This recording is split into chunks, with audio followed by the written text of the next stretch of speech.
Have you ever stared at a blank canvas wondering where you're going to start? Well, today I'm going to show you a simple method to make it much easier.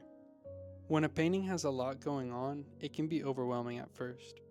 So instead of worrying about all the details, I like to begin by blocking in the biggest shapes and colors. This step is really important because it gives the entire painting a strong foundation. Here's my reference that I'm going to be painting from today.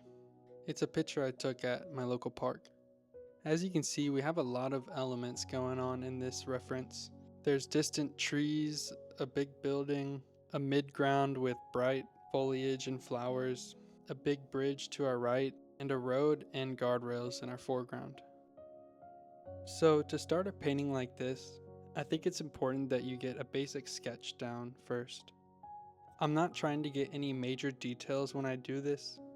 I'm really just focused on getting the correct composition and making sure all my big focal points like the building, the bridge, the trees are all in the right spots.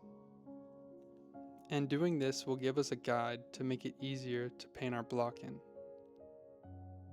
Once I'm happy with my composition that I've sketched in and the proportions, it's time to paint the block in. Our main goal isn't to make it look like a finished painting right off the bat. Instead, it's to place the main shapes and colors so we begin to see the composition come together. I like to start with the biggest area first, which in this case is the sky. Also, starting from the area furthest from you and working forward in layers helps keep the block in organized and less overwhelming. And once the background sky is in place, I'll begin blocking in the distant building on the left, using a color that I think looks pretty close to the reference photo. Now that the big background shapes are in place, I can begin blocking in our darker tree shapes. So using a dark green that I mixed up, my main goal here is to fill in all of the land on the left side and to get the general shape of our trees laid in. And at this point in the painting, it can look pretty rough, but that's completely normal. That actually means you're doing a good job because we're not trying to get too invested in details right now. Think of it like doing a sketch, but instead of with pencil, it's with paint. So now I'm gonna move to some of the foliage behind our bridge on the right side. And for this, I'm gonna mix a little bit of white into that green to lighten it up and kind of make it distinct from the trees on our left. Especially because we can see in our reference photo that we have a lot of sunlight hitting that area. Moving closer to us, I'm just going to lay in a couple light grayish blue colors and block in the wall that our foliage will lay on.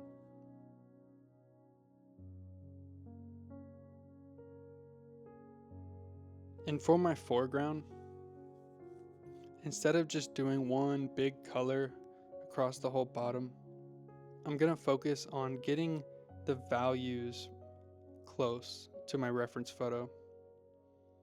That way you can easily distinguish between the road and the metal guardrails.